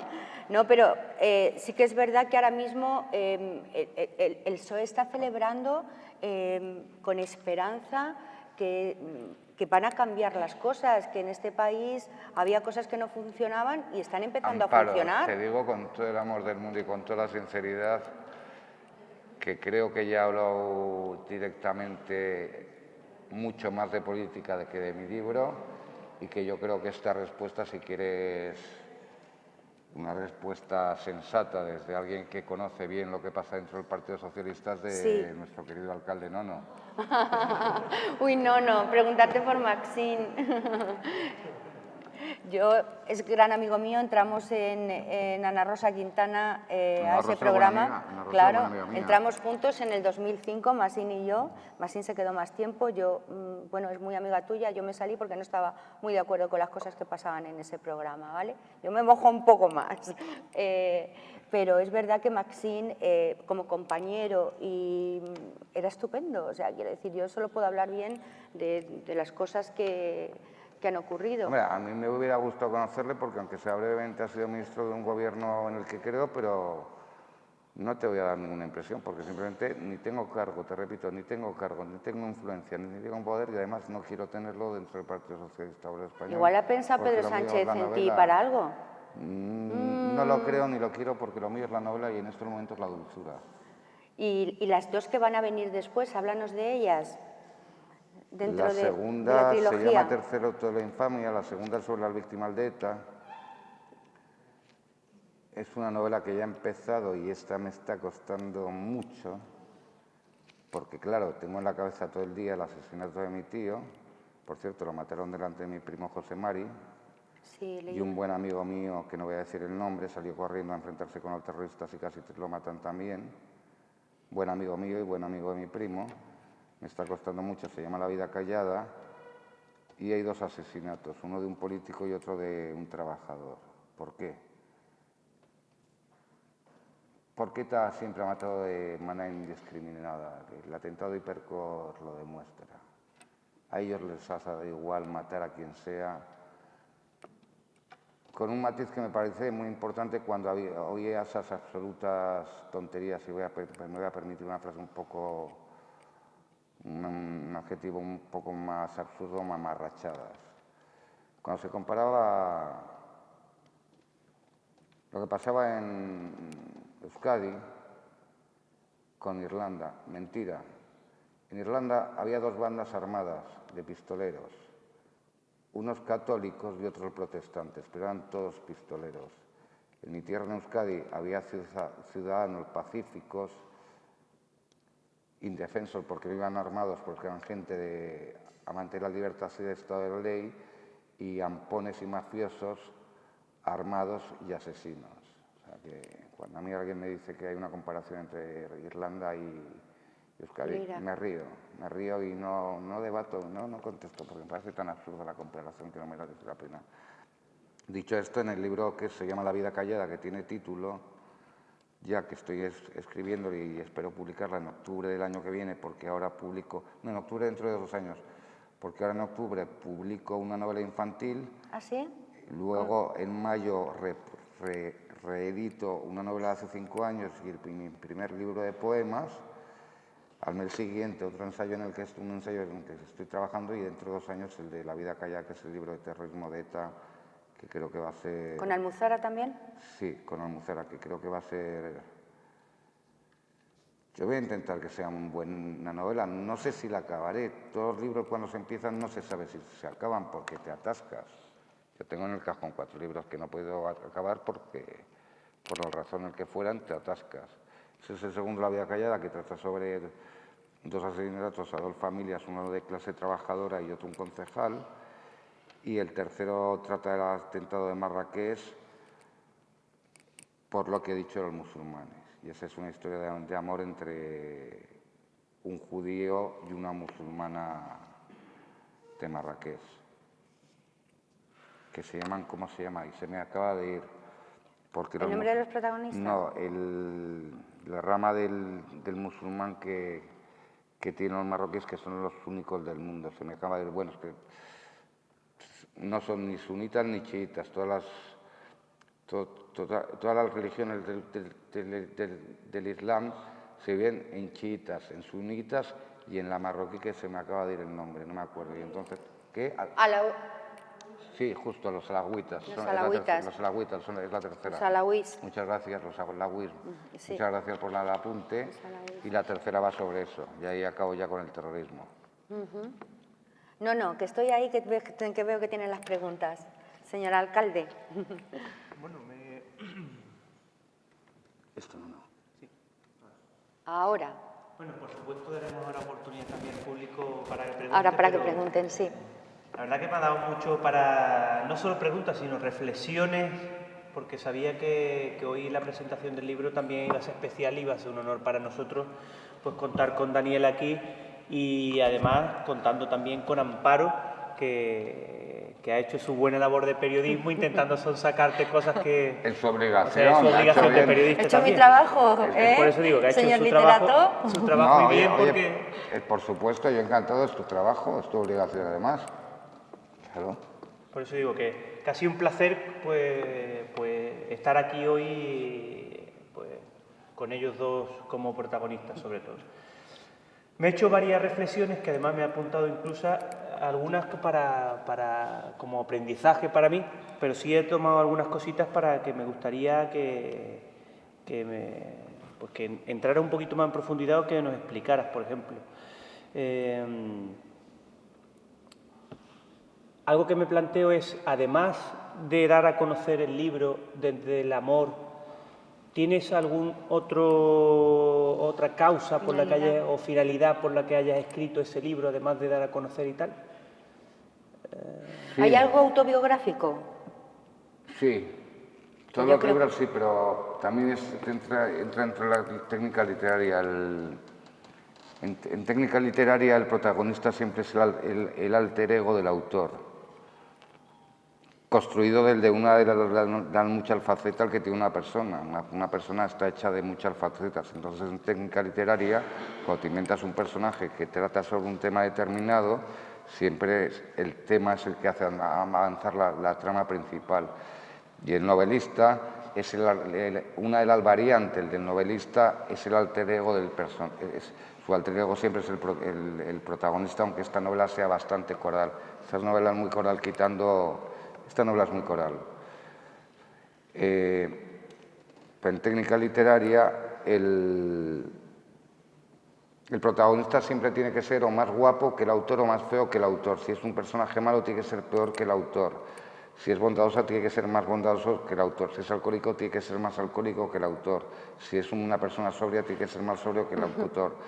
Si es un tipo moral, tiene que ser más moral que el autor o más amoral. Eso es pura técnica literaria, no es otra cosa. O sea que sí, cualquier novela de cualquier autor del mundo, y hablo también y por supuesto los gigantes, que yo no lo soy, son todas novelas siempre con una parte autobiográfica. O sea que sí hay una parte autobiográfica.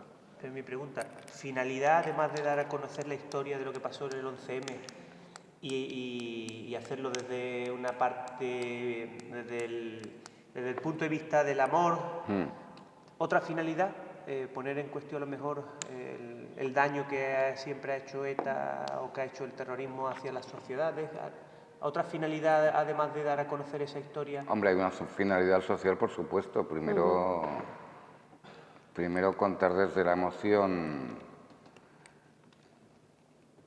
de la víctima del terrorismo, en este caso es de la víctima yihadista, no de las víctimas del terrorismo vasco, sino del terrorismo yihadista, que son dos terrorismos iguales, que es lo mismo. Ya lo he dicho, el totalitarismo a través de la sangre y el dinero a través de la sangre. Por supuesto, criticarlos, diseccionarlos, pero con objetividad, porque pese a todo es un libro muy objetivo, incluso desde la emoción, porque la emoción suele ser subjetiva, siempre tiene, además si no es emoción, si no es subjetiva no es emoción. Lo que pasa es que el novelista, cuando trabaja con las emociones, tiene que objetivarlas para que se comprendan. Objetivarlo quiero decir lo que es subjetivo, ponerlo en un objetivo, lo que está en el subconsciente, trasladarlo al consciente, que es una de las que también tiene que ver con la técnica literaria y con el talento del novelista. Y la finalidad era poner esas emociones para que la gente comprendiera también, por supuesto, lo que se siente al ser víctima del terrorismo y sobre todo contar que esto le puede pasar a cualquiera. Pasó en Barcelona. Cada 15 días ahora vemos que hay un atentado, se han inventado la masacre esta de los autobuses y los camiones que van haciendo esos. Que se van chocando. No creo que en un pueblo pequeño pueda pasar, pero en Marbella, ¿quién no nos dice que van a desembarcar como desembarcaron en la India 5 tipos armados, metralletas, asesinan a la gente?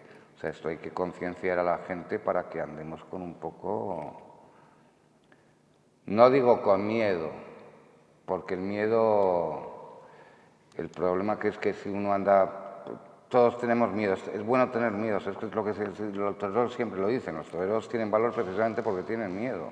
Me gustan mucho los toros, hay gente a la gente que no. ¿Te gustan los toros? Mucho, los respeto por supuesto a la gente que no le gustan los toros, pero tengo mis ¿No te pega? Pues me encantan y además tengo muy buenos amigos toreros y me dicen que ellos antes de salir a la plaza están asustadísimos y que ese miedo es lo que les hace tener valor, y lo que cuento también en la dulzura o doy a entender desde la emoción es que tenemos que estar precavidos ante la nueva amenaza y superar el miedo para ser valientes, pero en los momentos que vienen, yo sinceramente, y siento decirlo así, creo que van a ser muy duros para todos en este aspecto. Eso Diego, es lo que quería contar. ¿Tú quieres preguntar?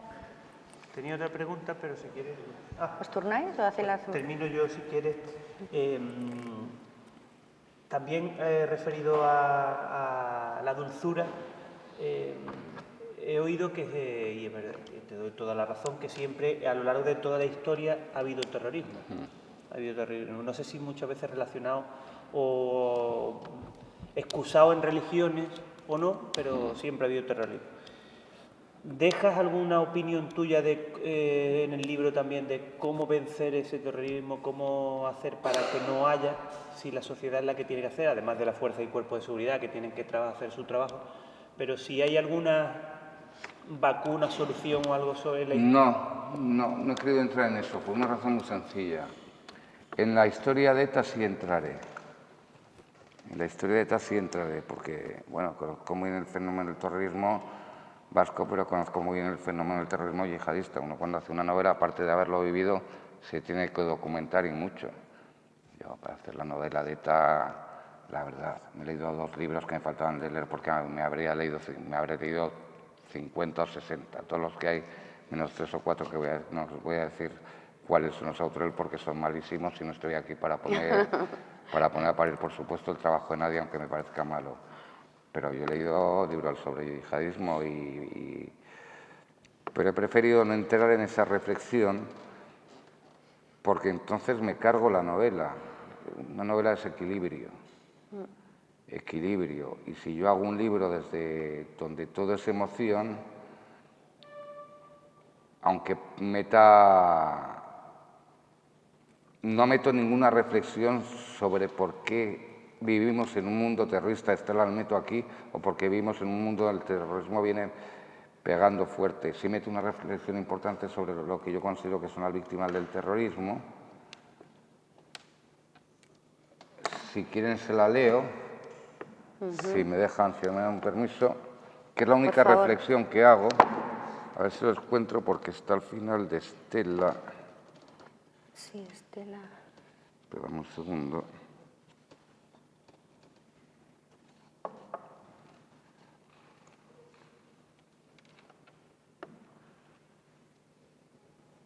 Un momento. ¿Te lo busco?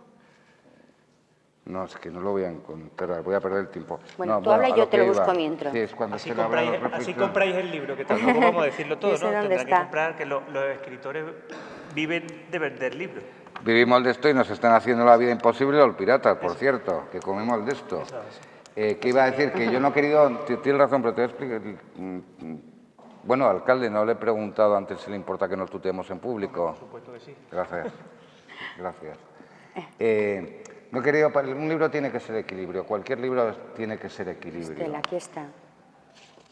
Cualquier libro tiene que ser equilibrio. Entonces, si yo me puedo hacer, en un libro que es todo emoción, me pongo a hacer reflexiones sobre el terrorismo, eso descompensa la novela. Entonces era una cuestión, había que elegir o una cosa u otra. Y en esta, como todo es emoción, yo he elegido no hacer reflexiones sobre lo que es el fenómeno terrorista, sí hacer una pequeña reflexión sobre lo que somos las víctimas y sí hacer sobre todo emoción, porque si no, es una razón técnica. Un libro tiene que ser equilibrio y cualquier cosa la puedes compensar. Por ejemplo, en una página, una oración de 20 palabras, puedes componer 400. O sea, hay que ser muy exacto en el equilibrio de la novela. Si me dan ustedes un momento y soy capaz de encontrarla.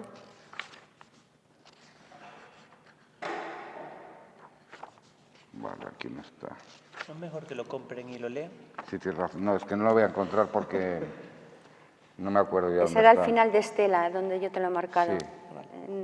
¿Dónde estaba? Diego. Buenas tardes. Bueno, Daniel, a mí me gustaría preguntarte sobre la novela, sobre la cocina del escritor de la novela, ¿no? Una novela cuyo paisaje es el terrorismo, ¿no?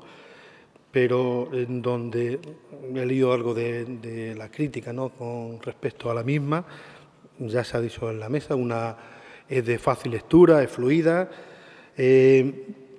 pero por lo visto hay flashbacks de los personajes, porque me refiero a que los personajes van a ir recordando momentos que tenían con la víctima o con el protagonista principal, digamos, ¿no? Sí. Entonces, me imagino que, o quiero creer, o nos los cuenta, la escaleta esa ha tenido que ser enorme, ¿no? Inmensa, ¿no? Porque y aparte, al principio, salvo que haya entendido yo mal, decía Amparo que era tu primera novela. Tiene más novelas, ¿no? No, pero la primera de esta trilogía de vale, terrorismo perfecto. Entonces, a correcto. hacer No, pues yo quiero callada. recordar Corazón Negro, entre otras, ¿no? Vale. Y después, sí, hemos hablado del personaje de la chica, de la Gabriela. Entiendo que sí, pero te tuteo si no te importa, el sí, concejal de Cultura, por cierto. Claro. Te tuteo si no te importa, si no te molesta. Claro, por supuesto. Había un problema, que es una novela.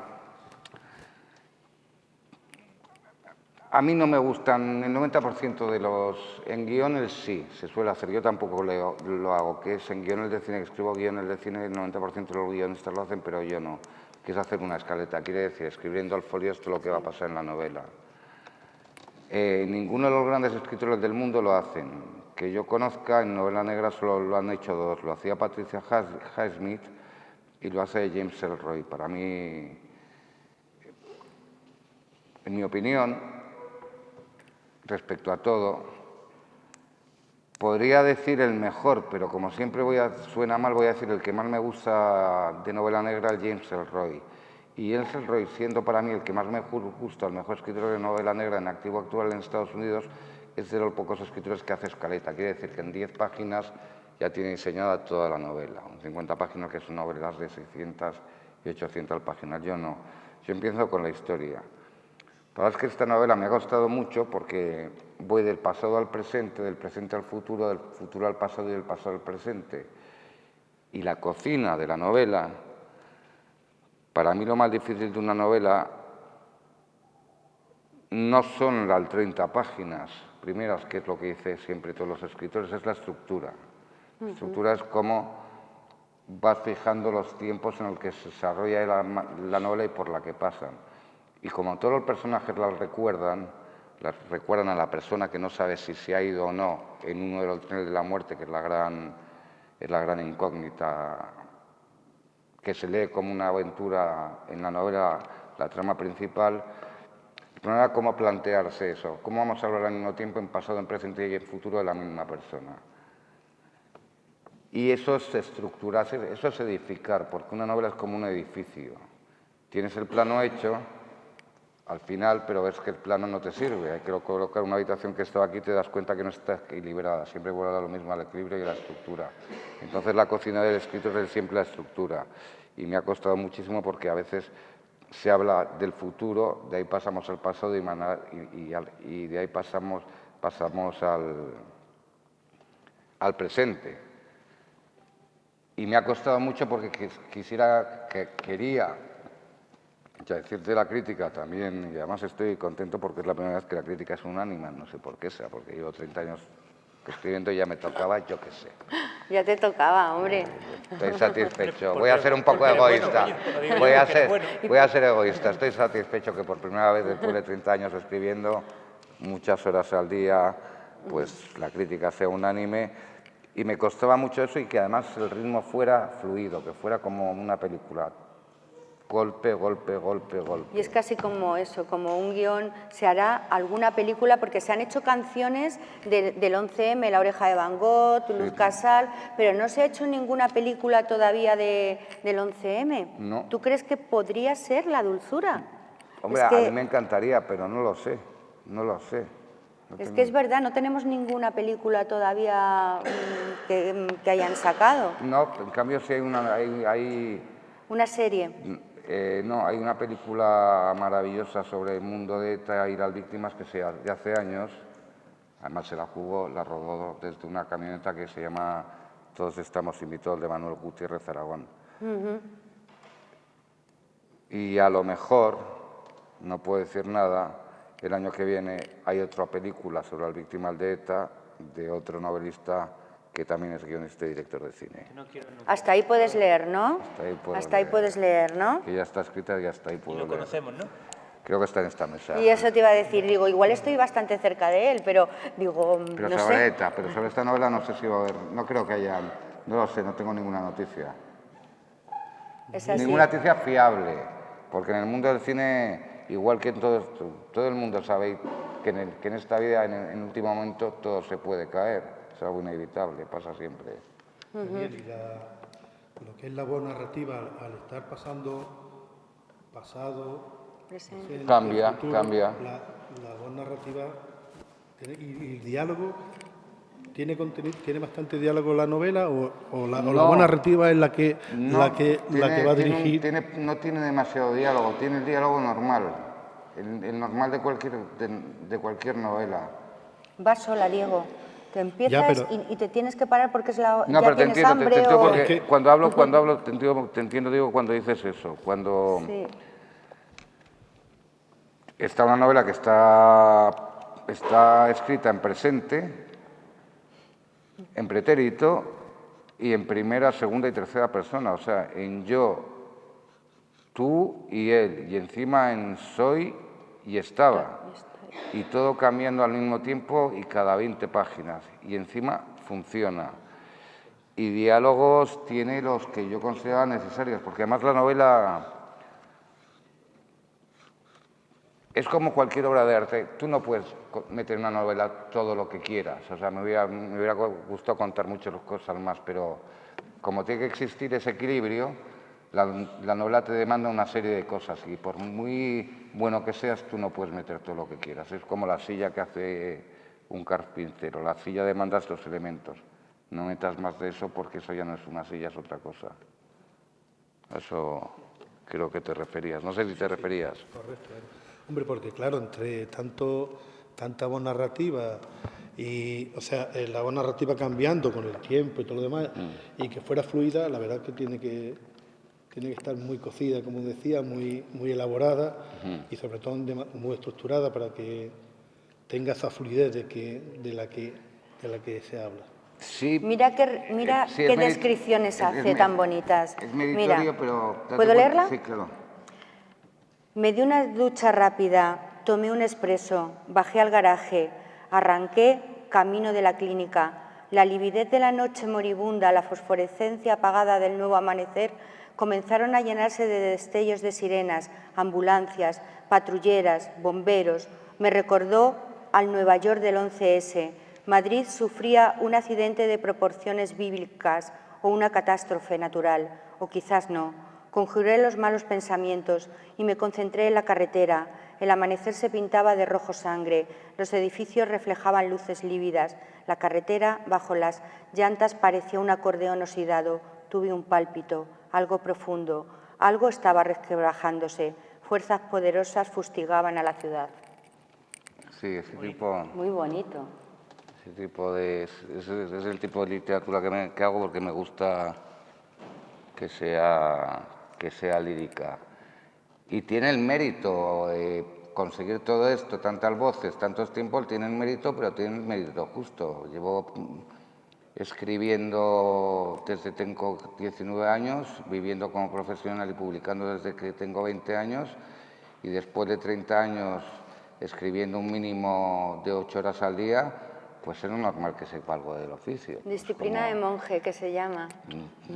O el ebanista, o el alfarero, o cualquier oficio que tenga que ver con las bellas artes. Después de 30 años, si no sabes manejar tus herramientas, paga y vámonos. O sea, que tiene el mérito, pero el mérito justo, no hay que darle más del que tiene. Vamos a dar Daniel, paso a sí, nuestros... Una sola cuestión que me ha surgido además y como no quiero irme con la duda, aunque... Tu duda metódica. Si me permites, te lo pregunto. Sí, y después... La pregunta que ha hecho antes Diego, en las novelas normalmente, cuando empiezas a escribir una novela, ¿sabes el final al que quieres llegar o te lanzas y vas improvisando y te dejas llevar por la imaginación a ver dónde llega? ¿O sabes exactamente el punto donde quieres llegar y te inventas o imaginas la historia para llegar a ese punto? Normalmente, en el 90% de las novelas y al 90% de los escritores,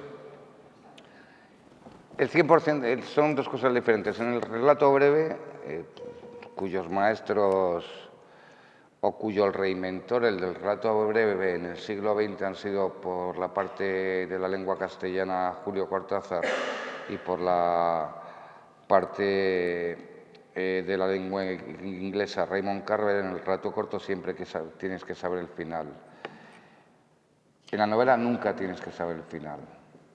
Tú vas creando y el personaje te va haciendo la trama. Y yo no tenía ni idea del final, hasta que llegué a la mitad de la novela, que es cuando te suele pasar aún más. Me pasó algo antes y siempre le pasa, a mí me pasa, y lo comento con amigos novelistas, y siempre le pasa lo mismo.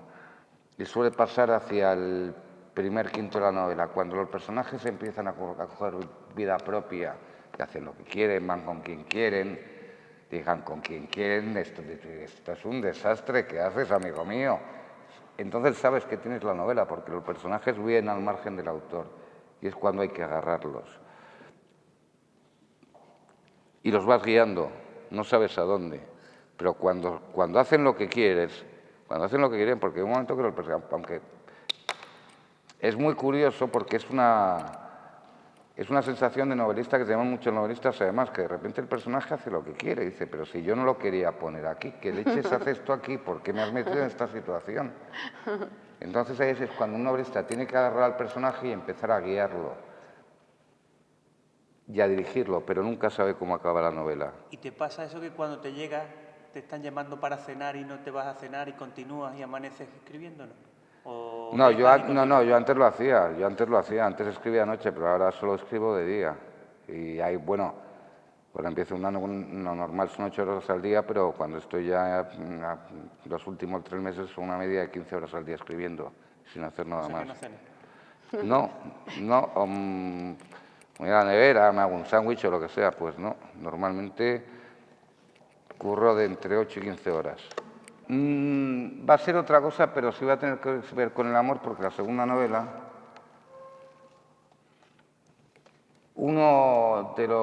va a ser también muy coral, pero uno de los protagonistas es un jefe de Lira arrepentido, tipo muy duro, que va a defender a su familia, que es la familia asesinado por amor.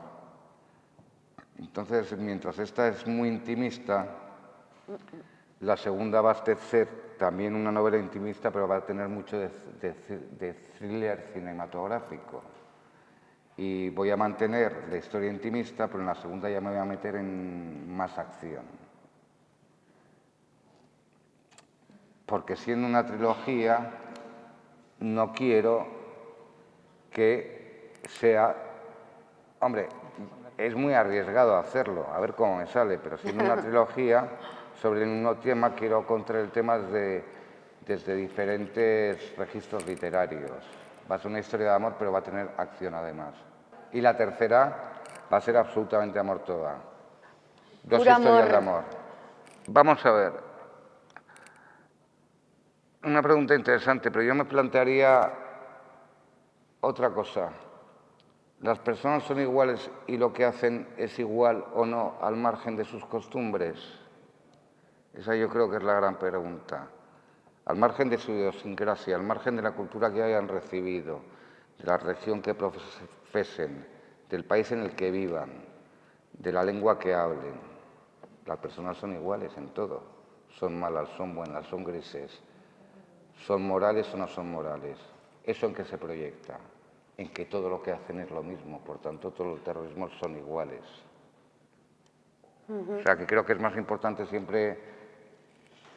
En la novela siempre pasa, cuando estás metido en una frase y enfangado con un párrafo, para encontrar cómo escribirlo adecuadamente, para mí lo importante es plantear la pregunta más que saber la respuesta. ¿Por qué se produce el asesinato de este empresario de Azpeitia? Es la pregunta importante. Los toros y el flamenco. El flamenco viene de Andalucía, pero en Cataluña se está haciendo del mejor flamenco de España. ¿Dónde es el Festival de las Minas? ¿En qué provincia? En Murcia. En Murcia. Los toros están en toda España. Aquí hay dos tradiciones. Igual que hay un símbolo que es la monarquía, aquí tenemos tradiciones importantes, son los toros y el flamenco. ¿Por qué ETA asesina a un empresario de Azpeitia? Para decir, aquí no aceptamos las tradiciones españolas. Y para reivindicar una ideología que se inventa en el siglo XIX, que es el nacionalismo. Y además el nacionalismo viene precisamente de compresión y de represión de la historia. Los nacionalismos surgen después de la Revolución Francesa, porque la Revolución Francesa, realmente la gente importante son hijos de una burguesía muy pobre que viene de provincias a hacer la revolución, gente como Marat. Entonces, ahí se crea la centralidad política moderna. Y la reacción a la centralidad política moderna son los nacionalismos, que nacen justo después de la Revolución Francesa o un siglo después, que es en el siglo XIX. Esos nacionalismos quieren romper las tradiciones de las naciones históricas, como son el flamenco. Murcia es el festival más importante de España de flamenco, siendo su tierra de origen Andalucía, y los toros, siendo de toda la península ibérica, también la tauromaquia también es un arte importante en Euskal Herria. Matan al empresario por romper las tradiciones. O sea, lo asesinan inventándose una razón política para echarlo al extranjero, que es por lo mismo que han prohibido los independentistas catalanes, los otros en Barcelona, que es una vergüenza, y espero que mi partido u otro partido, en una reforma a la Constitución, diga que tanto los otros como el flamenco tienen que ser tradiciones de implantación nacional, como pasa en las grandes naciones que tienen grandes tradiciones. En todas las grandes naciones pasa. Eso por una parte. La segunda pregunta que me ha hecho usted no la puedo contestar porque no sé quién estoy, pero le agradezco que me lo diga porque la leeré. Y no conozco a ningún escritor vasco, quitando a Aramburu y a mí, que escriba sobre el terrorismo. Hay una chica, cuyo nombre no recuerdo ahora, que tiene una novela muy corta de 150 páginas, porque quitando a Aramburu y a mí, hay una chica que vive en Nueva York que publicó hace 2 años una novela que a mí me pareció magnífica sobre cómo juntaba el asesinato de su tío por parte de ETA en primera persona, y era novela, con el cáncer de su madre. Y era una novela muy hermosa de leer, lo que pasa es que no me acuerdo del título, y quitando a nosotros tres, no hay ningún novelista más que escriba sobre el terrorismo vasco y vasco, del yihadista 5 hay serios, hombre, hay 3 o 4 tíos que escriben sobre el terrorismo vasco, pero vamos, intentan hacer novela, pero yo diría que son mercachifes de palabras metidos a novelistas, y por supuesto no voy a dar sus nombres. Pero novelistas sobre el terrorismo vasco, Aramburu, yo, que no lo he hecho todavía, que es mi próxima novela, esta señorita que se llama Todi y esta chica de 35 años que vive en Nueva York, y no hay más. Fíjate que Lorenzo Silva dice siempre que la causa que no se haya hecho tanta literatura de este tema es precisamente porque hay temor a contar tantas cosas. Estoy de acuerdo con Lorenzo, hay mucho miedo. Es curioso porque yo, menos en esta, siempre pongo el título de la novela y además nunca lo cambio. Es curioso porque no le pasa a muchos escritores. La mayoría de los escritores... O sea, hombre, a mí me pasa lo que le pasa al 90% de los escritores, pero todos los novelistas tenemos nuestras diferencias. Una de las mías, por ejemplo, es que yo soy de los pocos que pongo un título y no la muevo. Pero esta es la única novela que encuentro el título en la mitad de la novela justa, porque estaba buscando qué definiera al personaje y de repente dije, la dulzura, que es lo que tiene esta mujer, que es curioso porque el protagónico es precisamente el que no se sabe si está vivo y está muerto, pero hay escenas muy bellas con ella de los demás personajes, o sea que se ve todo el tiempo, y dije, se tiene que llamar la dulzura por narices, porque es lo que se desprende el personaje. Y no se me ocurrió hasta en la mitad de la novela. Dije, esto seguro que está escrito, este título seguro que existe. Porque hay una cosa en propiedad intelectual. Uno puede poner el nombre de una película a una novela y viceversa, pero nunca dentro del mismo género. Y la dulzura no existe ni en cine ni en novela, y me quedé flipado. Dije, posible. Ponía la dulzura de, la dulzura con, pero solo la dulzura no existía, y dije, qué cosa más curiosa. Se me ocurrió a mitad de novela, porque me fastidiaba mucho no haber encontrado el título, porque, por ejemplo, la novela que estoy ya haciendo sobre ETA, lo primero que le puse es el título, que se llama La vida callada. Se llama La vida callada porque en los años de ETA duros nadie hablaba en Euskadi de política, ni de nada referente a política, por eso ya se llama La vida callada. Y me pasó la única vez que de repente me ha aparecido la mitad del título a mitad de novela, porque quería describir el amor, y sobre todo se me ocurrió porque cómo se estaba desarrollando el personaje principal, que es Gadea, que no se sabe si muere o no, y dije, esta tía que es, perdón por la expresión, esta mujer, ¿qué es lo que más desprende de dulzura? Pues dije la dulzura, me puse a buscar y dije, no hay ninguna novela con la dulzura, me la quedo. Yo le agradezco que diga la verdad, porque yo desgraciadamente no me dedico a la política porque siempre digo lo que pienso. Y en política existen jerarquías. Soy muy disciplinado con mi partido, por cierto. Creo que tiene que haber... Estados Unidos funciona de otra manera, pero en España si no hubiera disciplina en los partidos no valdrían para nada. Pero es que yo... tiendo a decir más que la verdad lo que pienso, porque aquella frase, la verdad nos hace libres, es una frase que viene del romanticismo alemán, que es la primera causa del nazismo. Esto lo conoce muy poca gente, simplemente le hago la aclaración. Y yo no he dicho en absoluto que nosotros, como Partido Socialista Obrero Español, hayamos ganado las elecciones como cuando Espartero entró en el caballo, con su caballo para dar el golpe de Estado. He dicho que las podríamos haber ganado igual, pero que quizás haya ayudado un poco, que son cosas diferentes. Dicho esto, le agradezco a usted este elogio que me ha emocionado. Buenas noches y muchas gracias a todos ustedes por escucharme. Muchas gracias, Daniel, por haber estado con nosotros.